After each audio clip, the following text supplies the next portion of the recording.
Hops have been used to flavor beer for about 1,000 years, and about 500 years ago they became the dominant bittering and flavoring herb used in brewing. Hops have a lot of characteristics brewers take advantage of to brew great beer. Not only do they give a great aroma and bitter bite to your beer, but they also have great antiseptic qualities that keep your beer fresh and drinkable much longer. But just like so many plants and animals humans rely heavily upon today, hops look very different than they did back in the year 900. All these great properties hops have and the hundreds of varieties of hops that exist today are all thanks to one scientific process: selective breeding. Hey, this is Ryan with Beer by the Numbers, and have you ever seen those photos making the rounds on Facebook that show the original versions of common foods alongside their modern, selectively bred counterparts? Personally, I am pretty fascinated how much plant and animal species can be coaxed to change with a little help from human hands. Of course, a valuable crop like hops is no exception to our desires to make plants more useful. As a beer nerd, I can't help but have a bunch of questions related to hop breeding, like what traits do growers look to improve upon, and how many resources in the beer industry are invested towards new hops today. I aim to cover all this and more today on Beer by the Numbers. So if you're excited to learn even more about hops, smash that like button below and let's get started. The US hop and brewing industries are larger than ever today. It's still expanding here in 2018 with nearly 7,000 operating breweries across the country. Today the industry supports over 360,000 jobs and is valued at over $35 billion. And with all that growth, demand for hops has never been higher, both for traditional varieties and new hops that push the envelope of aroma and bitterness. But with hundreds of varieties of hops out there, how do growers and brewers choose the traits they want in their hops as they breed them? Well, there are three main considerations hop growers look for when it comes to breeding a new variety of hops: how well the individual plants tend to grow, if they tend to get diseases, and what flavors and aromas they bring to a finished beer. Let's go through each of these now. When it comes to how well hops grow, there are a lot of things to consider for growers. Does a particular plant require more water or space than another? How tall does the vine grow, and does that fit nicely on their existing trellises? How many hop cones are produced by one individual plant on average? Do the hop cones mature at the right time of year? Do the hops succeed in the local microclimate? All these are considerations breeders are looking for when trying to select parents to breed together. Even things like, are the hops easy to pick once they're ripe, are considered. After all, a hard to pick hop, no matter how delicious, might just lose you a lot of money as a grower. Hops are not the most robust crop out there. They are pretty susceptible to insect pests and mildew spoiling those delicious green cones. Crop losses, both chronic and catastrophic, are a fairly common occurrence for growers, especially compared to other crops. Between disease management costs and crop damage, about 15% of the hop crop value is lost every year. To brewers and drinkers, this means higher beer prices and sometimes not getting a shipment of hops you were expecting, meaning lost revenue for both growers and brewers. In addition, as the world's largest hop producer, crop damage can really hamper an important export of US agriculture.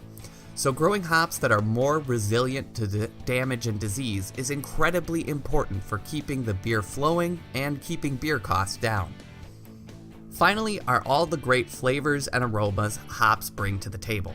As brewers have continued to push the envelope of how much flavor can be packed into a beer, consumers in the US have gotten a mighty appetite for hops. American beers are generally known for their aggressive hop profiles, which bring a great piney and citrus aromas alongside a fairly bitter bite in the beers. These bitter and aromatic hops define the American craft beer community and bring a lot of flavor, and that is often demanded by more and more brewers and consumers.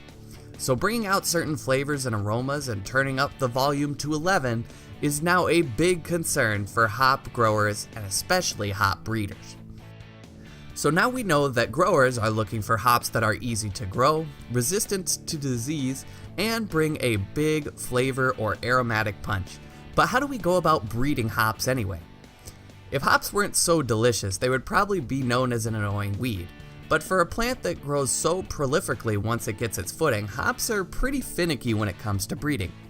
See, hops are a dioecious plant, and if you're like me and spend all your time thinking about fermentation, you probably have no idea what that means.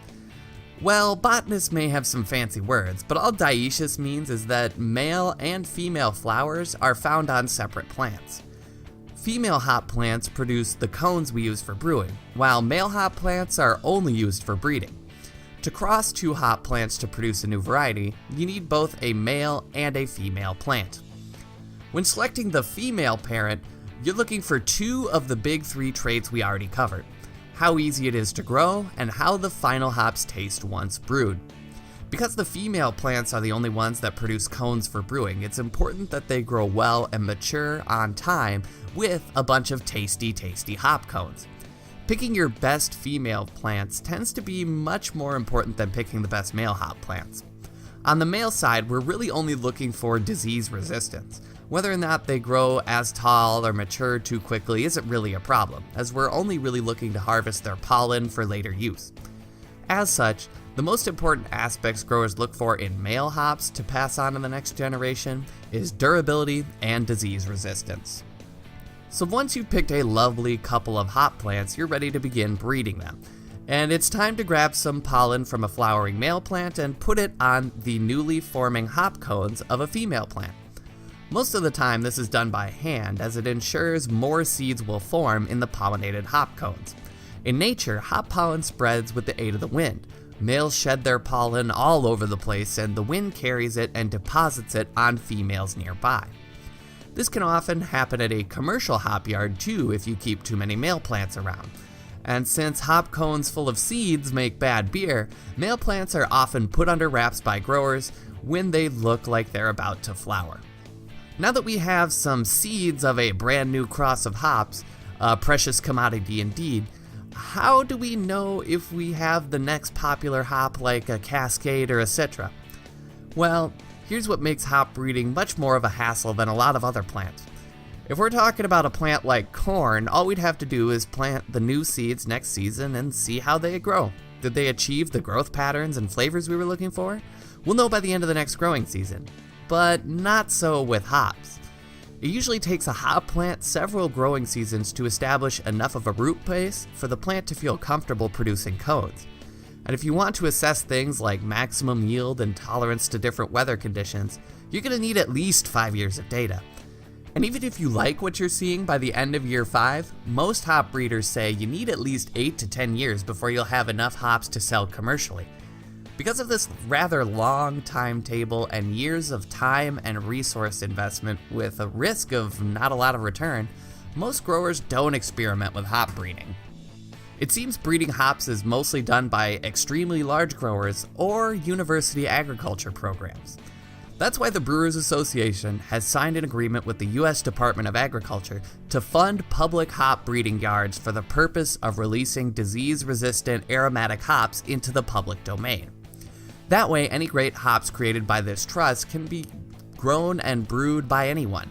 These hop yards will be located in Washington State and Oregon to leverage the already great academic and operational infrastructure that exists there. Wow, there are a lot of nuances in hop breeding. Who knew it was such a risky proposition, taking 8 to 10 years to see if one cross is commercially viable?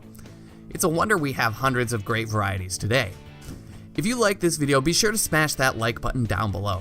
That way I know to keep you updated on what comes out of this public hop breeding program. And while you're down there, why not hit that subscribe button? Or don't. I don't really care. I'm gonna go grab an IPA because I am thirsty after all this hop talk.